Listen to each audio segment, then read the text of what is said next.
Awesome. Well, we're excited to get kicked off today. I'm actually going to surprise people and we'll jump right into this. It's 11:59, but I'm excited to have you back on. Tim, you were on about, let's see, 3 months ago. We went over a few banking options and things at the time, and honestly had several people who said, "Hey, we loved it. We'd love to have some more and some more direction specifically on these types of issues." So lending, financing options, how a small business can utilize those tools and resources. And a lot of it always just comes down to what are my options, right? What is it that I can use to help my business grow or succeed as a small business owner, as a mid-sized business owner? So really looking forward to the information you have to share today. Thanks for coming back on. Yeah, thanks again for having me. It was fun last time, and looking forward to doing it again. Yeah, and Tim's background, obviously, here on the first page, everybody sees that he is the senior VP over commercial banking at Arizona Bank and Trust. And so we really are grateful to have his expertise and knowledge. You've been at this for more than I think What? you said 20 years, right? Yep, 21 years. Yep. So I appreciate that, and with that comes a lot of experience and knowledge that you're sharing with people. So I appreciate you doing that. Absolutely. No, appreciate the opportunity to do it. Last time as well, when you came on, I was operating under Copper Canyon Law. I've All right. transitioned my team to what's called counsel legal firm. So we have 7 attorneys and about 15 total, the support team, as you can see the picture down there. And we're just excited. Our new slogan is Legal Counsel Simplified. And really what we're trying to create is just a simplified process for our business owner clients. You know, a lot of people are either overwhelmed or confused by what they have to do when they meet with an attorney, and or even more confused when they get the bill from their attorney. Right. And our whole point is to let's simplify that process so that we can focus on the really critical things, which is your business. So we're Yeah, excited to do that, and it's been a fun start to the year with all the changes. And we'll go ahead and jump into our presentation today. So thank you. yeah, great job. Congratulations again on that. Hey, thanks, Tim. And it would be wrong for me not to announce Tim had a birthday yesterday. So how about that? He's here day after his birthday, even coming back to work. So that's great. Thank All you. right. Our disclaimer, as always, if there's specific information that you need, reach out. Everything is fact specific, both for my information and for Tim's. So if there's questions that you have, reach out to us individually. Happy to help on that. Everybody has heard, unless you've probably lived under a rock at this point, that the US Supreme Court took up the issues of the vaccine mandates, both with regards to OSHA's mandate and CMS. The OSHA mandate was struck down. So OSHA was directed at private employers, people who did not receive federal funds, private employers of more than 100 with more than 100 employees. OSHA was saying, hey, you have to mandate that they are vaccinated, or your employees are vaccinated, or they must be tested weekly. And the Supreme Court said on a 6-3 basis, 9 justices, 6-3 said, nope, that's not okay. We're not going to uphold it. I won't go into the nitty-gritty details of that, but that was the ruling. However, for CMS, because there's federal funds involved, Medicare, Medicaid, they said, yep, we'll uphold that one. So for a lot of companies, and we have some that we represent that are facilities that receive Medicare or Medicaid funding, this is a new mandate that's going into effect here shortly. So something to keep track of and be mindful of as you move forward. A lot of private healthcare organizations have already privately mandated the vaccine to be part of their workforce. So this might not be as big of a shock as it was going to be for OSHA's private employer mandate, but still something to track. One other thing that Tim, I'm sure, comes up against every once in a while is this new world of crypto, this new world of NFTs. We've been assisting several clients through the process of whether it's looking at creating a coin offering, or whether it's on the back end having been taken advantage of. The SEC is also looking at that pretty strictly. They don't have laws saying that this is regulated by the SEC, but investor fraud is always an issue that the SEC will look at. And if somebody's raising coins, so they call them initial coin offerings, much like an IPO, this is called an ICO. if somebody's doing an ICO and it's misrepresenting what they're actually going to do with the money from the people who are giving the money, that's called investor fraud. And that's what the SEC has come out on. And so this one here was a recent SEC attack or takedown of somebody who had said, hey, we're going to create this app with the money we get from you, put your money into this initial coin offering. And then on the back end, the owner of the coins actually took that money and invested it in a South Africa gold mine. It is rampant. So just be mindful when you're doing these investments, when you're looking at these coins. Not everything turns to gold. There are good ones, but be mindful. So lastly, we have just started, and it's been really fun to see a lot of clients. They get to the new year and they say, well, here we go, another year, and I'm not really sure what the status of my legal, my business is. So what we do is we do these legal checkups. We have these 9 categories. We have a full test that we go through, and we rate these different categories and help you know, hey, here's what you're doing really well on. Here's some things you might need help with. And so if you're looking for that, a legal checkup, much like you'd get for a physical, like an annual health physical or even an oil change, that's similar to what you need to do for your business. I also include, and again, I know Tim has some of these stories in his arsenal, but the legal checkup now versus legal trouble later is a real thing. A lot of people we help are in the legal trouble later situation, and it's not as fun. It's not as fun for us. It's not as fun for the client because it's usually a situation that is forced on you. There's a bad action or money is being lost. Something has happened that way. So getting in front of it, not as easy because you have to do it not out of necessity at the time, but getting in front of it's a much better situation to be in. So let us help you with that legal checkup. We'd be happy to jump in. All right, now, without further ado, I wanted to introduce the 5 business financing options that Tim will be going over with you today. There's the commercial card, the revolving line of credit, equipment loans, real estate loans, and business acquisition loans. And with that, Tim, I'm going to hand it over to you. We'll start with the commercial card. Great. Thanks, Tim. Thanks again for inviting me here. So yeah, I'd like to talk about the commercial card first. I think this is the one of these 5 that every business owner should be using. I think it's very underutilized in general, and especially in the small business space. And a commercial card is really what I would see. A lot of business owners are debt averse. I know that there's many out there that don't like to use debt. And sometimes when the card opportunity comes, they think of it as debt, but we think of it as a payment solution. And I think the distinguisher there is we don't want you to carry a balance on this. That's not the recommendation. The goal is it's a fast, efficient, and the safest form of payment. When would you need it? We would have, everyone knows that travel and entertainment is often used. There's fleet programs, but another underutilized way is to pay vendors. A lot of vendors already take credit cards. If you're writing them checks or not taking advantage of the credit card, they've already built that cost into their pricing structure. Now, if they're going to charge you 3% for it, then I would avoid doing that. But a lot of them will take it, and we can actually do a review of who you're paying and tell you whether they already accept credit cards or not. Oh, that's cool. And then, yeah. So, and then as far as how do you get it? There's an application process. There's a bunch of different options for the way that you structure it. But really our goal would be if you're writing lots of checks, see who you can pay via credit card first. And then the second part would be ACH and finally checks. But the risk of check fraud is at the highest it's ever been. And the commercial card is a great protection from that.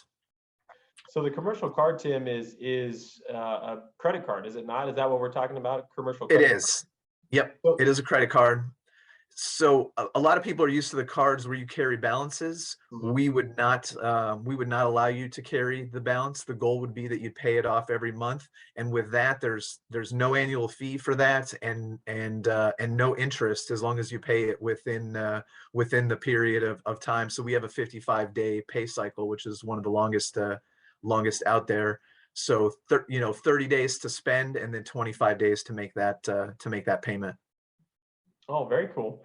And on the back end, is this similar to the rewards type programs that are available for other cards, or is this just a very fixed type of commercial card where you have almost like we'll talk about a little bit later, a revolving line of credit? Yeah, I mean, there are some options as far as how it's set up. The basic is 1%, so we give 1% back on all of the payments. But different than a revolving line, where a lot of times you'll carry a balance on a revolving line of credit. This one you would pay off every month. Really use it like you would use cash, only instead of using cash, instead of using checks, put it on the card. You get you get the float, you get the fraud protection up to $100,000 per transaction, and you get the cash back. And if used correctly, really can streamline your payment processes. Get those payments out quick, but they don't come out of your account right away. Yeah, I really like that. The other thing you said there is you guys already know as a bank which vendors are going to be able to accept credit card payment, or sorry, commercial card payments. And so that's one of the ways, an added benefit that you can provide to them is to say, hey, we've already done the legwork on this, because that is, as a business owner, one of the things that you just change requires focus and time, and a lot of times that's the last thing you have. And Yep. so handing that over to you guys would be a useful tool. And armed with a vendor list of vendors and approximately how much you pay, our team will call those vendors for you and ask if they're, say that, you know, your company is looking to move to commercial card, and would you guys accept that if we want, and we can help you onboard all of those customers, Cool. vendors. Well, let's talk about a few of the benefits of the commercial card. Thank you. I think the biggest benefit is the fraud protection. I think a lot of business owners don't understand the limited amount of fraud protection they have if bad checks get written. Business owners really have 24 hours to get back to their bank and let them know that a check is fraudulent, which is Wow. much different from the consumer rules where you have 2 months after you receive a statement. It's not the same in the business world. I guess the government regulations are very protective towards consumers and really lax when it comes to the business owners, expecting them to have the certain level of sophistication. So a lot of business owners are surprised by really 24 hours. After 24 hours to 48 hours, there's usually a pretty limited chance. We have to go to the other bank. The other bank then has 60 days to respond. And so a lot of times you don't get all your money back with that. The nice thing about the card is if there is fraud, it's on our balance sheet. It's not on coming out of your account. And again, you have up that fraud protection up to 100,000 in each transaction. That is nice. Wow, that's a huge difference. I didn't know about the banking or about the checks that you only had 24 hours on the business side to report that as fraud. Yeah, 24 to 48, 24 really. We encourage, we have other products that encourage, using positive pay and ways to Yeah, combat that. But the less checks you have, the less times your account number and routing number is floating out there. that makes sense. Awesome. Yeah. The next benefit is the float. Obviously, the ability to pay now and not have it come out of your account. If you can buy 30 days or to 55 days on each one of your purchases, it probably averages about 35 days. That can help. That can be a critical part. If you're utilizing a credit line, which is the next thing we're talking about, that's 30 days that it doesn't have to be on your credit line, so you're saving that interest. And then what most people like to talk about is the cash back, and we'll put 1% of all your purchases into any account that you want, and it's a rebate. It is not a taxable event according to the IRS, so you can put it into a personal account and or any account that you want, and it's not taxable. It's a rebate. Oh, that's cool. Now, two things, Tim. You've mentioned that this is not intended to carry a balance. Maybe I Correct. missed it, but this is different than a credit card then? This is a commercial card that is not a credit card, correct? Correct. So you can get a credit card, but a credit card would probably give you a lower balance. We can give you much larger balances to get all of your spend. And again, we really do not recommend business owners use credit cards if they're going to carry a balance. The cost of the interest is way too prohibitive to make it make sense. Yeah. Secondly, with that, if I'm a new business owner or if I'm in the first year or let's say, yeah, first year of work of business, how hard is it to get a commercial card? If your personal credit is good, you can get a credit card. Okay. A business, And a commercial card, I mean, commercial you credit. can get, yes, you can get a commercial credit card if your credit is good. Again, we'll size it appropriately. So if it's a newer business, you may not be able to get more than 25 or 50,000 in the short term. And as your business grows and as the payments grow, we can go higher than that. Um, for the for the commercial card, as we get into larger dollar amounts and as your business is established, one of the other benefits is we don't have these on your personal credit. So sometimes if you have a big credit card and you have those balances that are moving around, it can mess with your credit score. For a small new business, it's probably going to be tied to your personal credit. For larger, more established businesses, we wouldn't tie it. We would pull your credit, obviously, but we wouldn't have it report on your credit report, personal credit report. It would just report as a commercial debt. Oh, that's awesome. Okay, awesome. Well, let's move on to the next one. Revolving Great. line of credit. Yeah, thank you. So another very useful tool as a business owner, a revolving line of credit. The bank will give you up to a certain dollar amount that you can draw, that you can pay down and redraw. And so that's the revolving piece. And banks like these to be used as a revolving line of credit.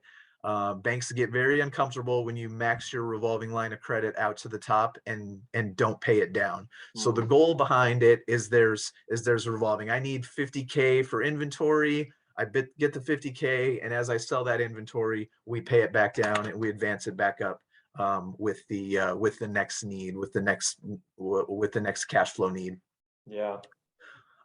So the goal of the line of credit is really to smooth out your cash cycle. Every business owner has to put up a considerable amount of money on the front end, and then it takes 30 or 45 days, or depending on your cycle, to get paid. And so that's the goal of this, to make it easier. You always have to make payroll. You always have to pay material upfront or faster than you usually get paid, and so it helps you smooth that out. As far as the need for it, a lot of times with when the company's growing, that's when this can be a very useful tool, because as you know, when you're growing, the profits might look good, but those aren't converted to cash right away, and it takes a while. So the more you grow your revenues, the more materials you have, the more payroll that you have to pay up front. And so it's a good tool. It's a good tool for that. The other thing that it's used often for is seasonality. If you have some seasonality where you have to buy a lot of stuff for a certain season, it's helpful to be able to put that all on the card, or excuse me, put that all on the line and then pay it off over time as you sell that stuff. How far out should I be planning? So if I needed a revolving line of credit, how far out should I be reaching out to you to say, hey, how do we get this set up? Does it take a month, 3 weeks, 2 months to set that up? Yeah, I would say a month. If we have a full financial package, we can turn something like this in a month.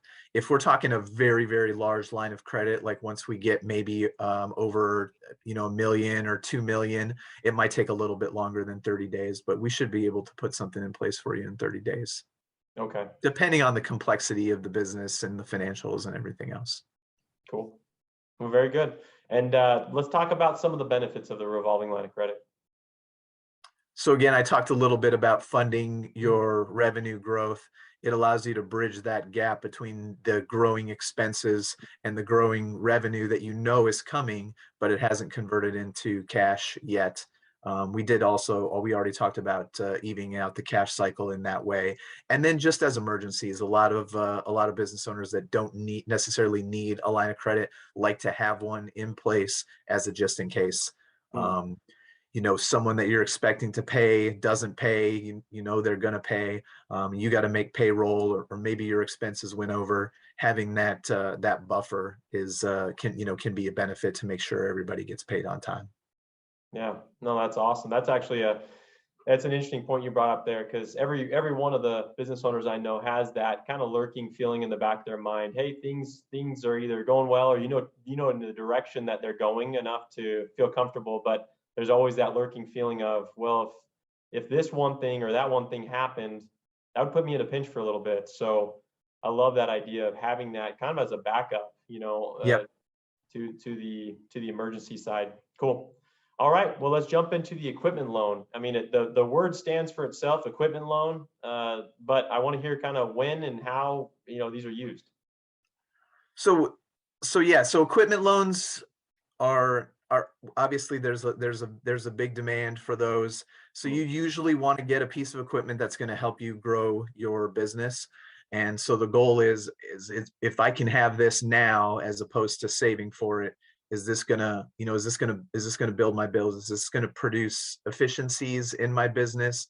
Or are we gonna be able to go after a market that we haven't otherwise been able to go after? There's a couple way we do equipment loans. The simplest way is a term loan. And, a lot of times these are 3, 4, 5 years based on the life of the equipment. If you have a longer equipment time frame, so there are some larger pieces of equipment that might have a 10-year or a 15-year useful life, and we're happy to finance based on the useful life. The idea behind financing is really matching the term of the use of the equipment with how long the loan is going to be. So you want to match those terms for the line of credit, you want to use it for short-term expenses, short-term purchases. For an equipment loan, it's something that's more of an intermediate, where maybe it's 3 to 5 years. You'll get the useful life of the equipment and be able to pay the debt. The other way that we can do equipment loans is if you need to get some equipment and maybe the piece that you want isn't available, or if you're going to buy several pieces over the next year, but you have an idea of what your budget is. Maybe I'm going to buy 500,000 in various pieces of equipment throughout the year as I find it, maybe at auctions or whatever. We could do an equipment line of credit, and basically that allows you 12 months. We'll fund based on the invoices of those pieces of equipment. It moves much quicker than the equipment loan, and then at the end of the year, we term it out over a fixed period, 3, 4, or 5 years, like we would with a regular equipment loan. But it allows you to, instead of getting 5 loans for equipments, maybe you get 1 loan that covers all the equipment that you need for a year. Yeah, that would be a lot nicer, like you say, instead of having to go through the process 5 separate times. On this, Tim, is it better? We've talked about a couple other options already for financing. Does the equipment loan give you any advantages because there's direct collateral for the loan, or what is it that the bank looks at from a financial aspect for an equipment loan? Yeah, that's a good question. So the primary thing with any loan is the bank's looking for cash flow. The collateral is always a secondary, but we do like to have collateral. For new equipment, we'll typically go 100% of financing, as long as the business otherwise has the proper cash flow and it's kept equity in their company. If it's a strong company, we'll typically go 100% on new equipment and up to 75% on used equipment. But it's really the cash flow is the key piece that we're analyzing. Does the business produce enough cash flow to make this payment on a consistent basis? Okay. That's good to know. The collateral is helpful, but not the ultimate determining factor. It's the cash flow, back to the cash flow always that we look to. Yeah, it's always the cash flow. The collateral is always secondary. The bank does want 2 forms of repayment, the first one being the cash flow and the second one being the collateral. But the truth is, we do not want your collateral. No matter how good your collateral is, we don't want it. It's not worth what it's worth in your hands, in my hands. So yeah, it's true. Well, very good. So the benefits, we've gone through a few of the items already, but do you mind just summarizing them here, the 3 benefits of this type of equipment loan? yeah, definitely. So again, the reasons to purchase equipment is that it's going to help you expand, or it's going to give you some efficiencies when it comes to your operations. You always want to consider the cost benefit to owning versus renting. A lot of people, they love to own their equipment, and that's good. It's good to own your equipment, but there are definitely industries, especially contracting, where it actually makes more sense for you to rent. I realize the rental prices are higher, But it's really comes down to the utilization. If it's something you're going to utilize very infrequently, you don't want to be tied up to a large debt payment. But if it's something that's very regular, going to be used consistently, you're going to get that efficiency from it, then definitely better to own it, as long as you're not over leveraging yourself to get there. And again, the big benefit is you get a fixed long-term rate on the equipment. You lock in your payment, and then the benefit of the equipment helps your business. One of the things that I know in talking to business owners, the one thing that you want the most is consistency and knowing what exactly you're supposed to be doing, right? So if I can build consistency, it helps me be able to build off that platform. So when you say fixed long-term rate for these equipment loans, that's a huge added value, to be able to say, okay, I know what my monthly cost is going to be. I know that this is where I've got to hit. And so I've got to, to utilize this tool.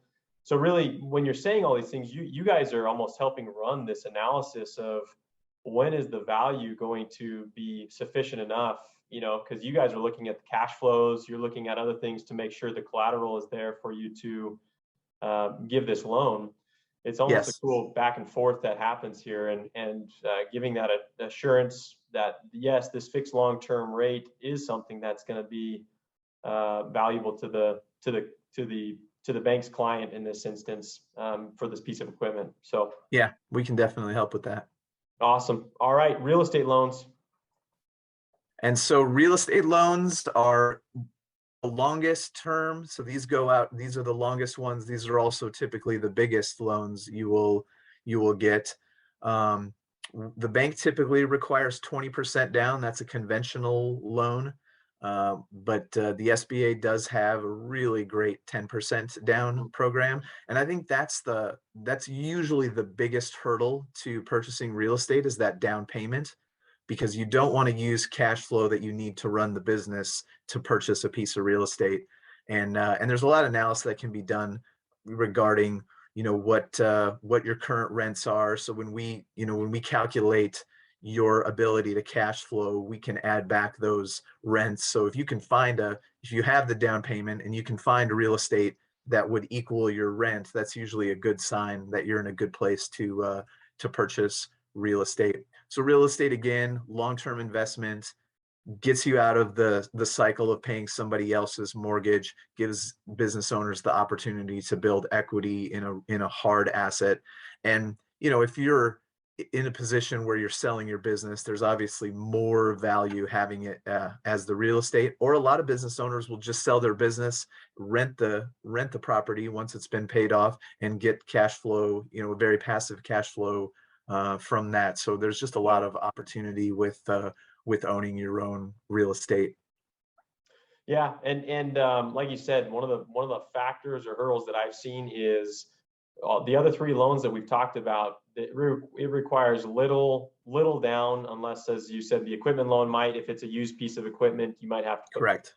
But in this instance, there's no option where it's a 0% down. The best option is 10% down, and that's through SBA financing, which is really a mix of the bank and the SBA coming together and providing that loan.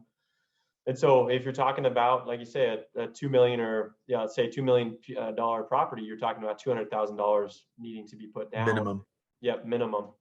And so it's a commitment. But also what I've seen is one of the things that many businesses, one of the reasons they can't grow is because they don't have the space to grow into.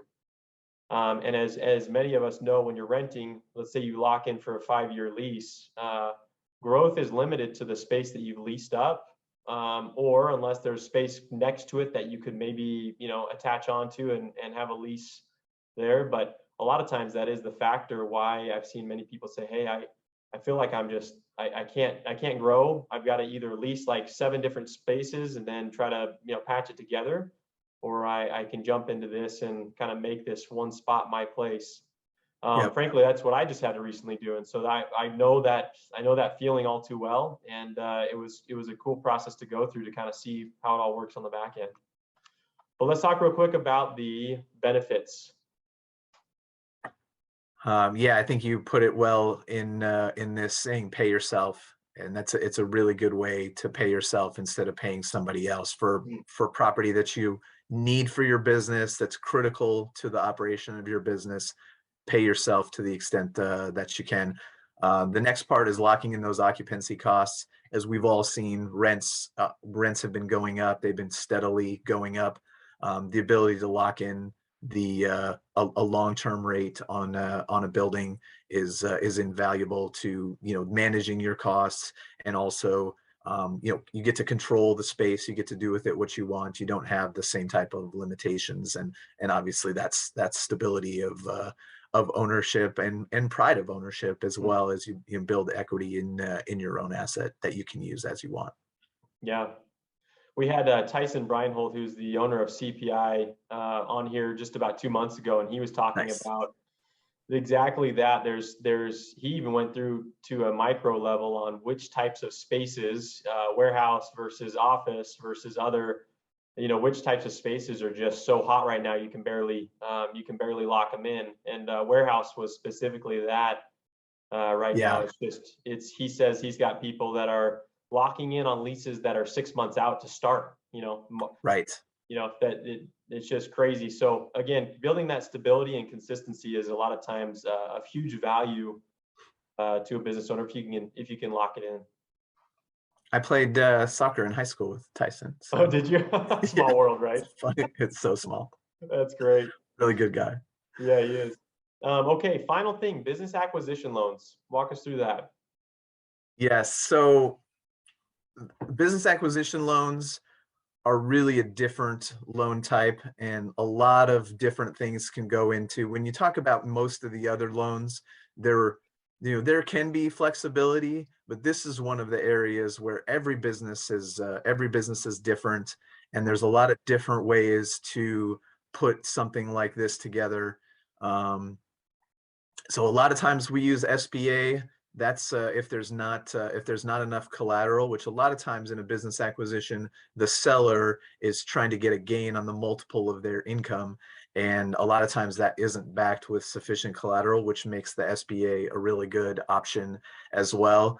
A lot of times you can get sellers to carry some of your financing, and maybe that can help to get us to a significant collateral. But again, with any loan, it's really the cash flow of the business that you're purchasing, and then the second level being that collateral. If the cash flow were to fail, what would the bank have to go after? Hmm. Obviously, benefits of business ownership. Most of you probably already know. Maybe it's a strategic purchase. Maybe it helps you to grow into a certain area, or just grow volume. I know hiring is pretty tough right now, and some business owners will buy just because they want a captive employees and a captive customer base that it would take them much longer maybe to build themselves organically. That's And interesting. again, and the other part is, sorry to cut you off there, Tim, is there's just a lot of business owners that are in a desire to transition at Hmm. this point. There's a Yeah. lot of opportunity out there. That's an interesting point. I like that thought that, and I've seen it not only for myself but others that we represent. The difficulty of currently attracting and implanting somebody into your culture, into your environment. As you say, it can be a difficult endeavor just to start that process and get people on board. And so having that, acquiring a business that already exists, that already has people bought into the culture, and you can obviously finding the right fits that match your Right. culture and everything. But having that is a huge value. So that's a cool thought on why that's a valuable loan. Now we're going to get into the benefits real quick a little bit more, but I do want to just walk through. We've kind of gone over each of these different loan types, and we've brushed around the surface of what it takes to really get these loans. And really, we've talked about financials. What is it that the bank looks at when looking at most of these opportunities, these loan types? What is it that the bank's going to need as a bare minimum to consider even giving these loans? Yeah, so the typical time in business would be 3 years. That would usually be the minimum. It's not a hard that's not a hard line, but that's a typical. So we usually like to see 3 years of sufficient cash flow, so historical cash flow that supports the debt. So we get 3 years of financials, usually interim financials if that's available. So 3 full years and then an interim financial to understand where we're at today. We usually get tax returns, and then we get personal financial statements on the business owners. And then depending on the type of the loan, a lot of times we like to get accounts receivable agings that match the year-end financials, accounts payable agings that match. And then if you're in construction, usually a work in progress is another thing that will require. We'd also want to look at your bank statements, most recent, typically for the down payment reason, but also so we can see what kind of opportunities are there. But we'll typically give you a full package. This is what we need, and once we have that, we can move forward with the underwriting and ask any necessary questions.